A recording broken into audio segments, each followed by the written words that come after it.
امتحانونه شروع دي، نه هم لاسم والا خو تیر شول او یو لاسم او دولسم امتحانونه شروع دي. نو د یو مرګري پښتنه کړی دا چې یاره په پیپرو کې د نقل کولو شرعي حکم څه دی چې پیپرو کې ویډ کې نقل کوي. څو وخت مخکې په یو مجلس کې ناشته کولو، نو آلته په مجلس کې زب کې ټول نه کمزور او نو ټول ماشاءالله غټ غټ علما او مفتیان وبکې،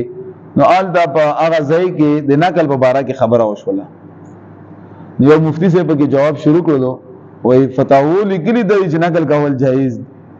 نو والا څه خاندار اغلا جمهوریت صاحب محترم، نقل کول خو سره په یو قانون کې ځکه نه جایز، ستاره فتوا کتل ماته خو پته نشته دی، خو نقل کولو کې د یو مسلمان د بل مسلمان حق وایي. یو ویډ کې ډېر مهنت کړی وي، بل ویډ کې مهنت نه وی کړی او نقل کوي، نو په نقل کولو باندې کدا ویډ کوي د یو مهنتي ویډ کې نه ډېر نمبر واخلي، نو دغه کاس د خپل کاس حق یې واخلو، دا جایز نه. یو دویمه پښتنه څه کړی، دویمه پښتنه په کې دا کړی چې کم استادان په ډیوټي کوي،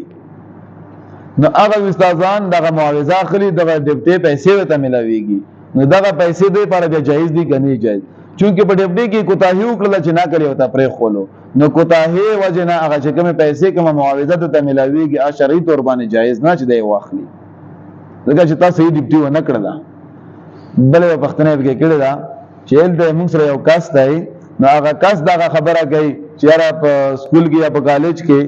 زه مهنت کوم، زه سبق مهنت سره ماویل دی او بل ورګه نقل کوي، نه ما حق وهل کېږي. نو